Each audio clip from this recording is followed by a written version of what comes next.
Light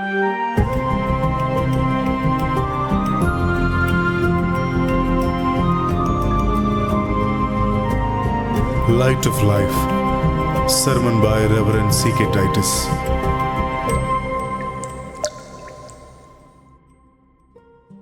ക്രിസ്തുവിൽ പ്രിയ സ്നേഹിതരെ, നിങ്ങൾക്കെല്ലാവർക്കും എൻ്റെ വിനീതമായ നമസ്കാരം. ഇന്ന് നമുക്ക് മറ്റൊരു വിഷയത്തെക്കുറിച്ച് ചിന്തിക്കാം. ആയതിലേക്ക് എല്ലാവരെയും സ്വാഗതം ചെയ്യുന്നു. പ്രാർത്ഥനയോടെ നമുക്ക് ആരംഭിക്കാം. വിശ്വാസത്തിൻ്റെ നായകനും പൂർത്തി വരുത്തുന്നവനുമായ കർത്താവേ, ദൈവിക മർമ്മങ്ങളെ നിരന്തരം ആരാഞ്ഞറിയുന്നതിനും അവയെ ഗ്രഹിക്കുന്നതിനും തൽഫലമായി ആത്മീയ പ്രബുദ്ധരായി വളരുന്നതിനും ഞങ്ങളെ സഹായിക്കണമേ. ആമേൻ. നാളെ ത്രിത്വ ഞായറാഴ്ചയാണ്. സഭയുടെ ത്രിത്വ ഉപദേശത്തെ കൂടുതലായി മനസ്സിലാക്കുന്നതിനും ദൈവത്തിൻ്റെ ത്രിയേകത്വത്തിൻ്റെ അതുല്യതയും പ്രാധാന്യവും ചിന്തിക്കുന്നതിനും അതിൻ്റെ വെളിച്ചത്തിൽ ദൈവത്തെ മഹത്വപ്പെടുത്തുന്നതിനുമുള്ള അവസരമാണ് ത്രിത്വ ഞായറാഴ്ച. എല്ലാ വർഷവും പെന്തക്കോസ്ത് ദിനത്തിന് ശേഷമുള്ള ഞായറാഴ്ചയാണ് ത്രിത്വ ദിനമായി ആചരിക്കുന്നത്. എല്ലാ ഞായറാഴ്ചയും ത്രിത്വനാമത്തിലാണ് നാം ആരാധിക്കുന്നത്. എങ്കിലും നാളെ ത്രിത്വ ഞായറാഴ്ചയാകയാൽ ത്രിത്വ ഉപദേശത്തെ സംബന്ധിച്ച് അല്പസമയം ചിന്തിക്കാം. എന്താണ് ത്രിത്വ ഉപദേശം? മഹാനായ ഇംഗ്ലീഷ് കവി സാമുവൽ ടെയ്ലർ കോളറിഡ്ജ് പ്രമുഖ ഇംഗ്ലീഷ് കവിയും നാടകകൃത്തുമായിരുന്ന റോബർട്ട് ബ്രൗണിങ്ങുമായുള്ള ഒരു സംഭാഷണത്തിൽ ഇങ്ങനെ അഭിപ്രായപ്പെട്ടു: "I read all your poetry, but 9/10 of it I do not understand." ഞാൻ നിങ്ങളുടെ എല്ലാ കവിതകളും വായിച്ചിട്ടുണ്ട്, പക്ഷേ അവയിൽ 10/9 എനിക്ക് മനസ്സിലാകുന്നില്ല. റോബർട്ട് ബ്രൗണിങ് അതിന് മറുപടിയായി പറഞ്ഞു: "sir, a person of your calibre ought to be satisfied if he understands 1/10. Sir, അങ്ങയെപ്പോലെ കഴിവുള്ള ഒരാൾക്ക് 10/1 മനസ്സിലാകുന്നെങ്കിൽ തൃപ്തനാകേണ്ടതാണ്." അതുപോലെ നൂറ്റാണ്ടുകളായി ദൈവവചനത്തെ ഗൗരവമായി പഠിച്ചുകൊണ്ടിരിക്കുന്ന ക്രിസ്തീയ സഭ ചില വിഷയങ്ങളിൽ അതിനുള്ള അറിവിൻ്റെ പരിമിതി സമ്മതിച്ചേ മതിയാകൂ, പ്രത്യേകിച്ച് ത്രിത്വത്തെക്കുറിച്ചുള്ള അറിവിൻ്റെ കാര്യത്തിൽ. ത്രിത്വം എന്ന വാക്ക് ബൈബിളിൽ കാണുന്നില്ല. എന്നാൽ വേദപുസ്തകത്തിലുടനീളം ത്രിത്വ ദൈവത്തെക്കുറിച്ചുള്ള പരാമർശനങ്ങളുണ്ട്. ത്രിത്വത്തെക്കുറിച്ച് ബൈബിളിൽ പ്രത്യക്ഷമായി കാണുന്ന 2 വാക്യങ്ങൾ മാത്രമേ ഉള്ളൂ.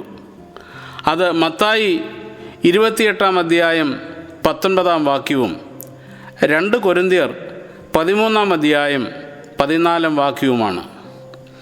ഇതുകൂടാതെ ഉൽപ്പത്തി 1 അധ്യായം 1-2 വാക്യങ്ങളും യോഹന്നാൻ 1 അധ്യായം 1 മുതൽ 3 വരെയുള്ള വാക്യങ്ങളും ചേർത്ത് വായിക്കുമ്പോൾ സൃഷ്ടിപ്പിൻ്റെ വൃത്താന്തത്തിലും പിതാവ്, പുത്ര, പരിശുദ്ധാത്മാവ് എന്നീ 3 ആളത്വങ്ങൾ ഒരുപോലെ വ്യാപരിച്ചതായുള്ള വിവരണം ലഭിക്കും.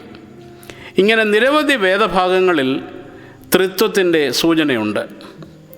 ത്രിത്വ ഉപദേശം ക്രിസ്തീയ വിശ്വാസത്തിൻ്റെ അടിസ്ഥാനമാണ്.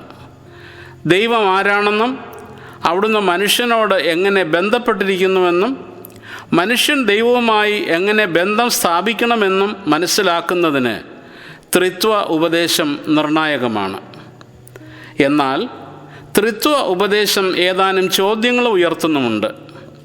അതായത് പിതാവ്, പുത്രൻ, പരിശുദ്ധാത്മാവ് എന്ന 3 വ്യത്യസ്ത ആളത്വങ്ങൾ ഉൾപ്പെടുന്ന ഏകത്വമാണ് ത്രിത്വ ദൈവം എന്നുള്ള സിദ്ധാന്തം ചൂണ്ടിക്കാട്ടുമ്പോൾ തന്നെ ഒന്നായ ദൈവം എങ്ങനെ 3 ആകും? എങ്ങനെ 3 വ്യക്തികൾ ഒന്നാകും? ത്രിത്വം ഒരു വൈരുദ്ധ്യമാണോ എന്നുള്ളതാണ് നമ്മെ അലോസരപ്പെടുത്തുന്ന ആ ചോദ്യങ്ങൾ. ബുദ്ധി കൊണ്ട് മനസ്സിലാക്കാവുന്നതല്ല ത്രിത്വം, ഭക്തി കൊണ്ട് മനസ്സിലാക്കേണ്ടതാണ്. ബുദ്ധിയിൽ യുക്തി മാത്രമേ ഉള്ളൂ, എന്നാൽ ഭക്തിയിൽ സ്നേഹമുണ്ട്. ദൈവസ്നേഹമാകയാൽ ആ സ്നേഹത്തെ സ്നേഹം കൊണ്ട് മാത്രമേ മനസ്സിലാക്കാൻ കഴിയൂ. ത്രിത്വ ദൈവം സത്തയിൽ ഒന്നാണ്. ആളത്വത്തിൽ മൂന്നുമാണ്. പിതാവും പുത്രനും പരിശുദ്ധാത്മാവും ഒന്നായിരിക്കുമ്പോൾ തന്നെ അവർ വ്യത്യസ്ത ആളത്വങ്ങളാണ്. ത്രിത്വത്തിലെ മൂന്ന് ആളത്വങ്ങൾ വ്യത്യസ്തമാണെങ്കിലും ഒന്ന് മറ്റൊന്നിനേക്കാൾ താഴ്ന്നതോ ഉയർന്നതോ അല്ല. പകരം അവർ ഗുണത്തിലും ധർമ്മത്തിലും അസ്തിത്വത്തിലും തുല്യരാണ്. ഓരോ ആളത്വവും പൂർണ്ണ ദൈവമാണ്. ദൈവം മൂന്ന് ആളത്വമാകയാൽ ഓരോ ആളത്വവും ദൈവത്തിൻ്റെ മൂന്നിലൊന്നാണെന്നോ ദൈവം മൂന്നായി വിഭജിക്കപ്പെട്ടിരിക്കുന്നു എന്നോ ത്രിത്വം അർത്ഥമാക്കുന്നില്ല. പിതാവും പുത്രനും പരിശുദ്ധാത്മാവും എന്ന മൂന്ന് ആളത്വങ്ങൾ ഓരോന്നും പൂർണ്ണവും അതേസമയം ഏകവുമായ ദൈവമാണ്. ആകയാൽ ത്രിത്വ ഉപദേശം ഏക ദൈവ സിദ്ധാന്തമാണ്. ത്രിത്വത്തിലെ ഓരോ ആളത്വവും വ്യതിരിക്തവും പൂർണ്ണവുമായ ദൈവമാണെങ്കിലും അത് മൂന്ന് ദൈവങ്ങളല്ല. കാരണം ദൈവം ഒരുവനേ ഉള്ളൂ എന്ന് തിരുവെഴുത്തുകൾ വ്യക്തമാക്കുന്നു. ദൈവം ഏകൻ തന്നെ എന്ന് വ്യക്തമാക്കുന്ന അനേക വേദഭാഗങ്ങളുണ്ട്. ആവർത്തനം 6:4, യെശയ്യാവ് 45:21, 22, യെശയ്യാവ് 44:6, 8, പുറപ്പാട് 15:11, ആവർത്തനം 4:35, 1 ശമൂവേൽ 2:2, 1 രാജാക്കന്മാർ 8:60 എന്നീ ഭാഗങ്ങളിൽ നമുക്ക് ദൈവം ഏകൻ തന്നെ എന്ന് വ്യക്തമാക്കുന്ന വേദഭാഗങ്ങൾ കാണാം. പിതാവും പുത്രനും പരിശുദ്ധാത്മാവും വ്യത്യസ്ത വ്യക്തികളാണെന്നും അവർ ഓരോരുത്തരും പൂർണ്ണമായ ദൈവമാണെന്നും ഈ മൂന്ന് ആളത്വങ്ങളും കൂടി ചേരുന്ന ഏക ദൈവമാണ് നമ്മുടെ ദൈവമെന്നും വിശുദ്ധ വേദപുസ്തകം വെളിപ്പെടുത്തുന്നു. ഇതിൻ്റെ അടിസ്ഥാനത്തിൽ ത്രിത്വ ഉപദേശം ചൂണ്ടിക്കാണിക്കുന്ന 3 ചിന്തകൾ പങ്കുവച്ചുകൊണ്ട് ഈ ധ്യാനം അവസാനിപ്പിക്കുവാൻ താൽപ്പര്യപ്പെടുന്നു. 1. ദൈവ മനുഷ്യ ബന്ധത്തിൻ്റെ ആവിഷ്കാരമാണ് ത്രിത്വം. ദൈവ മനുഷ്യ ബന്ധത്തിൻ്റെ ആവിഷ്കാരമാണ് ത്രിത്വം. Trinity is the expression of God human relationship. Trinity is God's nearness to each and every one of us and our accessibility to God. ദൈവം നാം ഓരോരുത്തരോടും എത്രമാത്രം അടുത്തിരിക്കുന്നുവെന്നും നമുക്ക് ദൈവം എത്രത്തോളം പ്രാപ്യനാണ് എന്നുള്ളതും വെളിവാക്കുന്നതാണ് ത്രിത്വം. Trinity clearly expresses who God is. നമ്മെ സൃഷ്ടിച്ച പിതാവായും നമ്മെ വീണ്ടെടുത്ത പുത്രനായും എന്നേക്കും നമ്മോടുകൂടെ ഇരിക്കുകയും രക്ഷയുടെ വഴിയിൽ നയിക്കുകയും ചെയ്യുന്ന പരിശുദ്ധാത്മാവായും ത്രിത്വത്തെ നാം മനസ്സിലാക്കുന്നു. ഏതെല്ലാം വിധത്തിൽ ദൈവം തന്നെ നമുക്ക് വെളിപ്പെടുത്തി തരുന്നു എന്നും ഏതെല്ലാം വിധത്തിൽ ദൈവം നമുക്ക് സമീപസ്ഥനായിരിക്കുന്നു എന്നും ത്രിത്വത്തെ നോക്കി നമുക്ക് ഗ്രഹിക്കാവുന്നതാണ്. എപ്പോഴും നമുക്ക് ദൈവത്തോട് അടുത്ത് ചെല്ലാം എന്നുള്ളത് ത്രിത്വം നമുക്ക് നൽകുന്ന ഉറപ്പാണ്. ഈ കാരണങ്ങളാൽ ദൈവത്തെ അധികമായി സ്നേഹിപ്പാൻ ത്രിത്വ ഉപദേശം നമ്മെ നിർബന്ധിക്കുന്നു. 2. സാമൂഹ്യ ബോധത്തിൻ്റെ ദൃഷ്ടാന്തീകരണമാണ് ത്രിത്വം. സാമൂഹ്യ ബോധത്തിൻ്റെ ദൃഷ്ടാന്തീകരണമാണ് ത്രിത്വം. Trinity is the exemplification of community consciousness. സമൂഹത്തെക്കുറിച്ചുള്ള ശ്രേഷ്ഠമായ കാഴ്ചപ്പാടുകൾ രൂപപ്പെടുത്തുന്നതിനുള്ള ഏറ്റവും ഉദാത്തമായ മാതൃകയാണ് ത്രിത്വം. ഒന്നിലധികം ആളുകൾ ഒരുമിച്ച് വസിക്കുന്നതിനെയാണ് സമൂഹം എന്ന പദം സൂചിപ്പിക്കുന്നതെന്ന് നമുക്കറിയാം.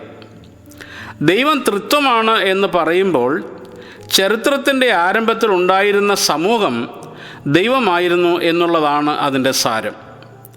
ആ സമൂഹത്തിൻ്റെ മാതൃകയിൽ വേണം പിന്നീടുള്ള എല്ലാ സമൂഹങ്ങളും നിർമ്മിക്കപ്പെടേണ്ടത് എന്നുള്ള ചിന്ത ഇതിൽ അന്തർലീനമാണ്. ത്രിത്വത്തിൽ വെളിപ്പെടുന്ന ഗുണങ്ങളാണ് സ്നേഹം, ബഹുമാനം, പാരസ്പരികത, തുല്യത, സഹകരണം, കൂട്ടായ്മ എന്നിവയൊക്കെ. ത്രിത്വത്തിൽ ഒരാൾ മറ്റേ ആളിൻ്റെ പ്രവർത്തനത്തിന് എതിര് നിൽക്കുന്നില്ല. മറിച്ച് ഓരോരുത്തരും മറ്റേ ആളിൻ്റെ പ്രവർത്തനത്തെ പൂരിപ്പിക്കുകയാണ് ചെയ്യുന്നത്. ഈ ഗുണങ്ങൾ എല്ലാം കൂടി ഒത്തുചേർന്ന് വരുമ്പോൾ മാത്രമേ ഒരു നല്ല സമൂഹം നിർമ്മിക്കപ്പെടുകയുള്ളൂ. 3, വൈവിധ്യങ്ങളുടെ സൗന്ദര്യത്തിൻ്റെ വിവരണമാണ് ത്രിത്വം. വൈവിധ്യങ്ങളുടെ സൗന്ദര്യത്തിൻ്റെ വിവരണമാണ് ത്രിത്വം. Trinity is the exposition of the beauty of diversities. പിതാവ്, പുത്രൻ, പരിശുദ്ധാത്മാവ് എന്ന് പറയുമ്പോൾ അവർ തമ്മിലുള്ള 3 തരത്തിലുള്ള വൈവിധ്യങ്ങളുടെ ഒരു വിവരണം നമുക്ക് ദർശിക്കാവുന്നതാണ്. 1, ആളത്വങ്ങൾ തമ്മിലുള്ള വൈവിധ്യം, ഡൈവേഴ്സിറ്റി ഇൻ പേഴ്സൺസ്. 2, ശുശ്രൂഷകളിലുള്ള വൈവിധ്യം, ഡൈവേഴ്സിറ്റി ഇൻ മിനിസ്ട്രീസ്. 3, അസ്തിത്വത്തിലുള്ള വൈവിധ്യം, ഡൈവേഴ്സിറ്റി ഇൻ എക്സിസ്റ്റൻസ്. പക്ഷേ ത്രിത്വത്തിലെ ഈ 3 ആളത്വങ്ങളും ഒന്നിച്ച് ചേരുമ്പോൾ ദൈവത്തിലുള്ള വൈവിധ്യത്തിൻ്റെ സൗന്ദര്യം നാം ദർശിക്കുന്നു. ഒരു പൂന്തോട്ടത്തിൽ ഒരേ തരം പൂക്കൾക്ക് പകരം വിവിധ തരം പൂക്കൾ വിടർന്നു നിൽക്കുമ്പോൾ ആ കാഴ്ച എത്ര വർണ്ണാഭവും നയനമനോഹരവുമാണ്. മാരിവില്ലിനെ ശോഭാപൂർണമാക്കുന്നത് അതിൻ്റെ 7 നിറങ്ങളാണ്. സംഗീതം ശ്രവണ സുഭഗമാകുന്നത് സപ്തസ്വരങ്ങളാൽ ശ്രുതി, ലയ, താള നിമഗ്നമാകുന്നത് കൊണ്ടാണ്. വിവിധ സംഗീത ഉപകരണങ്ങൾ ഒന്നിച്ചു ചേർന്നുള്ള വാദ്യവൃന്ദം അഥവാ ഓർക്കസ്ട്ര എത്രമാത്രം അനവദ്യസുന്ദരമായ സംഗീത വിസ്മയമാണ് സൃഷ്ടിക്കുന്നത്. ഈ കാലഘട്ടത്തിൻ്റെ ഭയാശങ്ക എന്നത് വൈവിധ്യങ്ങളെ അംഗീകരിക്കാൻ മനുഷ്യർ മടി കാണിക്കുകയും അതിനോട് പുറംതിരിഞ്ഞു നിൽക്കുകയും ചെയ്യുന്നു എന്നുള്ളതാണ്. ഇത് തികച്ചും അപകടകരമായ സ്ഥിതിവിശേഷമാണ്. ഇത് പ്രോത്സാഹിപ്പിക്കുവാൻ പാടില്ല.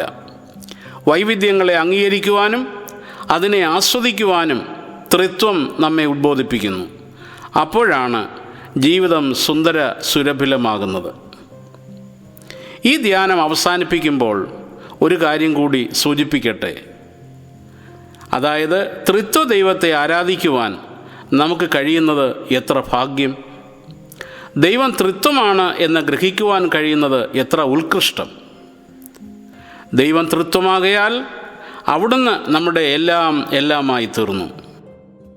നാം ദൈവത്തിന് അങ്ങേയറ്റം പ്രിയപ്പെട്ടവരാണെന്ന് ത്രിത്വ ഉപദേശം ബോധ്യപ്പെടുത്തി തരുന്നു. ഇത് എത്ര സന്തോഷപ്രദം! ആകയാൽ നമുക്ക് ആമോദത്തോടെ പാടാം. ദൈവമേ ത്രിയേകനേ, നിൻ സവിധേ ഞാൻ വരുന്നു. ദൈവമേ ത്രിയേകനേ. ഈ വചനങ്ങളാൽ ദൈവം നമ്മെ അനുഗ്രഹിക്കട്ടെ.